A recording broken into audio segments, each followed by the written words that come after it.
본문은 우리가 너무나 잘 아는 본문입니다. 지난주에 목사님께서 설교하신 본문이기도 합니다. 아버지의 사랑에 대해서 이렇게 목사님께서 말씀을 해주셨습니다. 그리고 오늘 설교 제목은 나는 맏아들인가 둘째 아들인가입니다. 우리 남자분들에게 한번 물어보고 싶습니다. 맏아들이신 분 한번 손 들어보십시오. 네, 둘째 아들이신 분? 네, 둘째 아들은 별로 없으시군요. 아까 어떤 청년이 나는 둘째 딸인데 이렇게 얘기를 하더라고요. 그래서 저도 맏아들입니다. 항상 우리가 이 본문을 보면 그 둘째 아들에 대해서, 둘째 아들의 입장에 대해서만 설교하는 것을 많이 들었습니다. 근데 돌아온 탕자라는 설교를 많이 했죠. 근데 이제 저는 맏아들로서 맏아들의 관점에서 한번 살펴보고 싶은 생각이 들었습니다. 오늘은 맏아들 입장에서 한번 살펴보겠습니다. 그 기독교는 종교가 아니라 관계라고 합니다. 관계. 다른 종교는 뭐 좀 그 신과 사람과의 관계에서 일방적이라고 하죠. 근데 기독교는 관계입니다. 기독교의 신앙의 본질은 하나님과의 관계입니다. 그래서 죄는 하나님과의 관계가 단절되는 것이고 구원은 하나님과의 관계의 회복이라고 합니다. 죄는 하나님과 분리된 상태를 말하는 것이고 구원은 하나님과 연합된 상태로 복귀하는 것입니다. 이 원리는 우리가 뭐 구원받는 그 순간에만 적용되는 것이 아니라 우리 지금 예수 믿고 살고 있는 지금 현실의 삶에서도 여전히 동일하게 적용되는 원리입니다. 죄를 지으면 하나님과의 관계가 단절되는 것이고 또 회개하고 돌이키면 다시 하나님과의 관계가 회복되는 것입니다.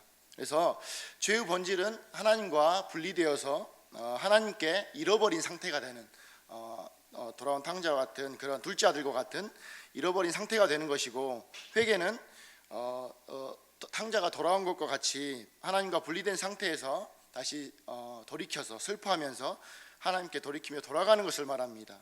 그래서 구원은 그리스도를 통해서 하나님과 연합된 상태에 이르는 것입니다. 이 구원에 대해서 하나님의 집에서 누리는 잔치로 묘사할 수 있습니다. 구원의 최종적인 그 그림의 언어는 잔치로 묘사할 수 있습니다. 볼 수 있습니다. 오늘 본문에서 예수님께서는 하나의 잔치를 비유하고 있습니다. 그것은 잃어버린 아들이 돌아옴으로 인해서 벌이는 잔치입니다. 잘 아시는 분도 있겠지만 또 오늘 본문에 대해서 처음 보신 분도 있고 새 가족도 있어서 한번 잠깐 간략하게 말씀드리면 어떤 사람에게 두 아들이 있었습니다. 어느 날 둘째 아들이 아버지의 재산을 미리 나누어 달라고 요구한 것이죠. 그러니까 유산을 미리 달라고 요구한 것입니다. 본래 유산이라는 것은 아버지가 돌아가신 다음에 받는 것이잖아요. 그래서 어떤 아버지들은 이제 그 유산 때문에 자녀들이 의가 상할까봐 싸울까봐 물려주지 않고 사회에 환원하는 그런 아버지들도 가끔 있긴 합니다. 근데 이제 유산을 미리 달라고 하는 것은 굉장히 불효인 것이죠. 둘째 아들은 아버지의 재산을 가지고 아버지의 집을 떠나서 이제 먼 나라로 갑니다. 거기서 허랑방탕하게 지내면서 이제 아버지의 재산을 모두 탕진해 버리는 것이죠. 많이 성도님들도 많이 경험해 보셨겠지만 돈을 벌기는 어렵지만 쓰기는 참 쉬운 것 같습니다. 모으는 데는 오래 걸리지만 쓰는 데는 금방 쓸 수 있는 것 같습니다. 순간인 것 같습니다. 이렇게 아버지의 재산을 이제 그 장녀들과 함께 다 써버린 것이죠. 그리고 나서 그 재산을 다 없이 한 후에 그 나라에 흉년이 들었습니다. 그래서 이제 매우 궁핍하게 된 것이죠. 근데 그 나라 백성 중에 하나가 그를 이제 들러 보내어서 돼지를 치게 합니다. 유대인에게는 돼지라는 그 짐승이 굉장히 이제 부정한 짐승입니다. 그래서 이제 돼지를 치겠다는 것은 굉장히 어떤 밑바닥까지 간 그 삶을 볼 수 있는 것이죠. 근데 그가 돼지를 치면서 돼지가 먹는 그 쥐염 열매로 배를 채우고자 했지만 그것도 그것마저 주는 자가 없었다고 이렇게 말을 하고 있습니다. 근데 그 둘째 아들은 그 상황에서 이제 스스로 돌이켜서 회개하고 아버지의 집으로 돌아오는 그런 모습을 볼 수 있습니다. 근데 아버지가 아들이 먼 거리에 있는데도 그를 알아보고 또 불쌍히 여기서 달려와서 끌어안고 입을 맞춥니다.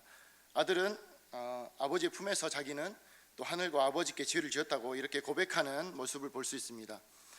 또 아버지 아들이라고 일컬음을 감당하지 못하면 품꾼의 하나로 봐달라고 청하는 것을 볼 수 있습니다. 근데 아버지는 그에게 제일 좋은 옷을 입히고 또 반지를 끼워주고 신발을 신겨주는 그런 모습을 볼 수 있습니다. 옷과 신발 또 반지 이런 것들은 아들의 신분을 회복시키고 아들로서 용납을 한다는 그런 표시입니다. 또 특별한 그 경사 때만 잡는 살찐 송아지를 잡고 잔치를 배설하는 것을 볼 수 있습니다. 그것은 아들이 죽었다가 다시 살아났기 때문에 잃었다가 다시 얻었기 때문이라고 이렇게 이제 본문에서 이야기하고 있습니다. 근데 오늘 본문에서 보면 이 잔치에서 함께 기뻐하지 못하는 사람이 한 명 있습니다. 그것은 첫째 아들입니다. 이제 첫째 아들은 그 소리를 듣고 화가 나가지고 잔치가 열리고 있는 그 아버지 집으로 들어가기를 꺼려합니다. 근데 이때 아버지가 나와서 그 맏아들을 위로하고 달래어주는 그런 장면이 있습니다. 그럼에도 불구하고 맏아들은 그 아버지께 격하게 항변하는 그런 모습을 볼 수 있습니다. 아버지는 자기에게 염소 새끼라도 주어서 뭐 법과 즐기게 하신 일이 없었는데 그 아버지의 살림을 창녀들과 다 이렇게 삼켜버린 그 아들을 위해서 그 살찐 송아지를 잡았다는 그 사실이 용납되지 않은 것이죠. 여기에서 그 맏아들의 마음을 볼 수가 있습니다. 그는 늘 아버지와 함께 있었지만 그 마음은 아버지에게 있지 않았다는 것을 우리가 알 수 있습니다. 송아지에게 있었던 것이죠. 아버지는 다시 이제 설득해가지고 그 아버지와 함께 있는 그 아들에게 아버지의 것이 모두 너의 것이다고 이렇게 말하는 것을 볼 수 있습니다. 그리고 동생은 이제 잃었다가 다시 찾았기 때문에 기뻐하고 즐거워하는 것이 마땅하다라고 이렇게 이야기하는 것을 볼 수 있습니다. 이렇게 이제 이야기는 그걸로 끝이 납니다. 지난주에 목사님께서도 말씀해 주셨지만 이 비유의 핵심은 둘째 아들도 아니고 맏아들도 아니고 하나님께 집중되는 것을 볼 수 있습니다. 둘째 아들을 거침없이 이렇게 껴안으시는 아버지의 사랑, 또 인자와 긍휼이 무궁하신 그 하나님이 사실 이 비유의 핵심입니다. 우리 사실 모든 인간은 하나님께 대해서 맏아들이거나 둘째 아들이라고 볼 수 있습니다. 종교적인 인간은 이제 맏아들에 속하는 것이고 세속적인 인간은 둘째 아들에 속한다고 볼 수 있습니다. 네, 누가 옳고 그르냐가 아니라 둘 다 근본적인 문제가 있는 것입니다. 그것은 바로 아버지와의 관계를 놓치고 있다는 것입니다. 맏아들의 입장에서 한번 살펴보고 싶습니다. 저는 이제 맏아들이기 때문에 맏아들의 입장이 충분히 잘 이해됩니다. 만약에 이제 저희 육신의 아버지가 대기업의 뭐 회장이라고 이렇게 한번 가정을 해보겠습니다. 가정하는 것만으로도 행복하죠. 근데 실상은 아닌 것이 감사합니다. 근데 형제가 이제 단 둘밖에 없어서 이제 내가 첫째이고 만약에 동생이 있는데 그 동생이 아버지 유산을 미리 이렇게 받아가지고 가서 다 날리고 이렇게 왔다면 아마 여기 계신 누구라도 맏아들처럼 반응했을 것입니다. 우리가 이제 성경에 있는 그런 내용이기 때문에 나와 상관없는 얘기로 들을 수 있고 남의 얘기이기 때문에 공감하지 못하는 것일 수도 있지만 정말로 우리 친동생이 그렇게 했다면 아마 격하게 아버지에게 아니면 동생에게 이렇게 반응을 했을지 모르겠습니다. 그리고 아버지에게 저런 자식은 뭐 호적에서 파야 된다, 내보내야 된다 이렇게 말하지 않았을까 싶습니다. 근데 이제 그것에 대해서 아버지가 그런 자식을 이렇게 받아주는 것에 대해서 이해할 수 없었고 정말 그런 그 공의 그런 어떤 잘못에 대해서 책망하는 그런 공의의 아버지가 되어야 된다고 생각했을지 모르겠습니다. 네, 맏아들의 그 마음과 주장은 사실 너무나 당연한 주장입니다. 근데 여기서 맏아들이 보지 못하는 것이 한 가지가 있습니다. 여기에 이제 복음의 영적인 그런 비밀이 숨겨 있는 것입니다. 그것은 아버지와 둘째 아들 사이에 존재하는 예수 그리스도입니다. 예수 그리스도. 하나님께서 죄인된 우리를 아무런 대가 없이 용납하신 것은 우리를 대신해서 그 대가를 치르신 분이 계시기 때문입니다. 그분이 바로 예수 그리스도이십니다. 모든 인간은 아무도 거룩하신 그 하나님 앞에 의롭게 될 수 없습니다. 말씀 로마서 3장 24절 말씀 한번 보겠습니다. 같이 한번 읽겠습니다. 시작. 안 나옵니까? 제가 읽겠습니다. 그리스도 예수 안에 있는 성령으로 말미암아 하나님의 은혜로 값없이 의롭다 하심을 얻은 자 되었느니라. 하나님 아버지의 이해할 수 없는 사랑, 또한 헤아릴 수 없는 사랑, 또 어떤 죄인이라도 기쁘게 용납하시는 사랑, 예수님이 달린 그 십자가 죽음에 있는 것입니다. 또 로마서 5장 8절에 이렇게 얘기하고 있습니다. 우리가 아직 죄인 되었을 때 그리스도께서 우리를 위하여 죽으심으로 하나님께서 우리에 대한 자기의 사랑을 확증하셨느니라. 그러나 여기서 또 하나 생각할 것이 있습니다.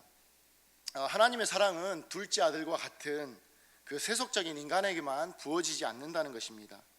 하나님을 위해 살면서 하나님 안에서 즐거움을 잃어버린 맏아들과 같은 이들에게도 부어진다는 것입니다. 맏아들과 같은 그런 이들은 신앙적으로 보면 자기 의의 신앙이라고 볼 수 있습니다. 아버지를 떠나지 않고 있지만 또 아버지에게 충성하는 것 같지만 속으로는 사실 아버지보다는 그 법과 즐기기 위한 그 새끼 염소를 구하는 그런 자인 것이죠. 그는 아버지의 집에서 또 교회에 있으면서도 하나님 아버지 안에서 즐거워하는 그 복음의 기쁨을 잘 알지 못하는 자입니다. 하나님께서는 그들도 불쌍히 여기신다는 것입니다. 그들도 하나님의 나라의 잔치로 이끄신다는 것입니다. 우리 자신을 한번 살펴보았으면 좋겠습니다. 우리는 맏아들입니까? 아니면 둘째 아들입니까? 교회 안에도 이런 영적인 맏아들과 둘째 아들이 존재하는 것 같습니다. 둘째 아들은 교회를 떠난 것은 아니지만 하나님과의 관계가 소원해지고 또 마음으로는 멀리 떠나 있는, 교회 출석을 하지만 마음으로 멀리 떠나 있는 자일 것입니다. 또 하나님께서 그동안 주셨던 그 풍성한 것들을 다 까먹고 이제 쥐염 열매와 같은 그런 어떤 세상의 즐거움으로 영적으로 허기진 그런 배를 겨우겨우 채우면서 영적으로 사실 이제 비참하게 살아가는 그런 자들일 것입니다. 그가 바로 이제 둘째 아들과 같은, 본문에 나와 있는 둘째 아들과 같은 삶을 사는 자일 것입니다. 그러면 맏아들은 누구이겠습니까? 맏아들은 교회 일은 열심히 하고 또 사역은 열심히 하지만 하나님 아버지의 마음에는 관심이 없는 것입니다. 내가 사역한 만큼 아버지가 나에게 합당한 대가로 어떤 보상해 주어야 된다고 생각을 하는 것입니다. 또 그에 상응하는 그런 복을 또 보상을 받지 못하면 언제든지 하나님께도 자주 삐질 수 있는 그런 자들입니다. 또 나보다 열심히 사역하지 않는 사람이 만약에 하나님의 복을 더 받는다는 것은 이해하지 못하는 것입니다. 용납하지 못하는 것이죠. 둘째 아들과 같은 그런 허랑방탕한 성도를 하나님이 용납하고 사랑하시는 것을 도무지 이해하지 못합니다. 하나님의 사랑을 어떤 자기의 수준에서, 얕은 수준에서 평가하는 그런 자들이 아마 맏아들이 아닌가 생각합니다. 본문에 나오는 아버지는 둘째 아들을 특별히 더 사랑하는 것처럼 보입니다. 그렇지만 실상은 두 아들을 모두 동일하게 사랑하는 것을 볼 수 있습니다. 그러나 맏아들은 그 사실을 알지 못하고 있었죠. 아버지의 사랑이 불공평하다고 생각을 하고 있었습니다. 그 본문에 나오진 않지만 아마도 맏아들도 지금까지 살면서 아버지의 사랑을 매우 많이 아버지의 사랑을 받고 자라왔을 것입니다. 근데 자기가 지금까지 받아왔던 사랑, 그 사랑에 대해서는 이미 다 잊어버리고 생각하지 못하는 것 같습니다. 우리들도 그럴 수 있을 것 같습니다. 우리가 지금까지 받아온 그런 사랑들이 많은데 잊어버리고 여전히 하나님의 사랑이 불공평한 것처럼 느낄 때가 많이 있다는 것입니다. 그런데 이것은 우리의 판단 기준일 수 있다는 것입니다. 고린도후서 12장 7절로 10절 한번 보겠습니다. 준비됐는지 모르겠습니다. 고린도후서 12장 7절로 10절 같이 한번 읽겠습니다. 시작. 여러 계시를 받은 것이 지극히 크므로 너무 자만하지 않게 하시려고 내 육체의 가시 곧 사단의 사자를 주셨으니 이는 나를 쳐서 너무 자만하지 않게 하려 함이라. 이것이 내게서 떠나가게 하기 위하여 내가 3번 주께 간구하였더니 나에게 이르시기를 내 은혜가 내게 족하도다. 이는 내 능력이 약한 데서 온전하여 짐이라 하신지라. 그러므로 도리어 크게 기뻐함으로 나의 여러 약한 것들에 대하여 자랑하리니 이는 그리스도의 능력이 내게 머물게 하려 함이라. 그러므로 내가 그리스도를 위하여 약한 것들과 능욕과 궁핍과 박해와 공고를 기뻐하노니 이는 내가 약한 그때 강함이라. 아멘. 바울은 자신의 육체의 가시를 제거해 달라고 3번 간구했을 때 주님께서 하신 말씀입니다. 우리에게 주신 연약함은 은혜가 아니라고 생각하기 쉽습니다. 바울에게는 가시가 은혜였던 것이죠. 우리에게 있는 연약함도 하나님의 은혜고 그 은혜가 우리에게 족하다는 것입니다. 그것을 통해서 하나님을 더 깊이 경험하게 하신다는 것입니다. 하나님이 내게 주신 것, 그것이 이제 강한 것이든 약한 것이든 또 하나님께서 내게 허락하신 것이기 때문에 그것이 나에게 족한 줄로 알고 사는 것입니다. 다른 사람과 비교할 필요가 없다는 것입니다. 비교하기 시작하면 끝이 없는 것 같습니다. 중요한 것은 하나님과 나와의 그런 개인적인 관계, 1대1의 관계가 더 중요하다는 것입니다. 바울은 자신을 향한 하나님의 뜻과 생각을 하나님께 묻고 그것에 대한 하나님의 음성을 들었습니다. 자신의 가시를 없애달라고 기도했지만 하나님께서 그것을 두신 이유, 그것을 두신 목적이 있다는 것을 깨닫고 더 이상 그것에 대해서 기도하지 않았습니다. 바울처럼 우리도 우리를 향한 하나님의 어떤 뜻과 생각을, 하나님의 음성을 들어야 하는 것입니다. 그래야 우리의 어떤 인생과 우리의 삶이 이해되고 하나님에 대한 오해가 풀릴 수 있을 것 같습니다. 그것을 만약에 듣지 못하면 우리의 삶이 여전히 만족스럽지 못하고 어떤 우리의 연약함, 다른 사람과 비교해서 다름에 대해서 여전히 원망 불평하며 살게 되는 것이라는 것입니다. 그러니까 다른 사람과 하나님과의 관계에 집중할 필요가 없습니다. 베드로가 예수님이 자신의 미래에 대해서 어떻게 죽을지에 대해서 말씀해 주시는 장면이 있습니다. 요한복음 21장에 나오는데 베드로는 예수님이 자신이 어떻게 죽을지에 대해서 말씀해 주시자 자기 자신의 삶보다는 그 예수님이 사랑하시는 제자인 요한의 미래가 궁금했습니다.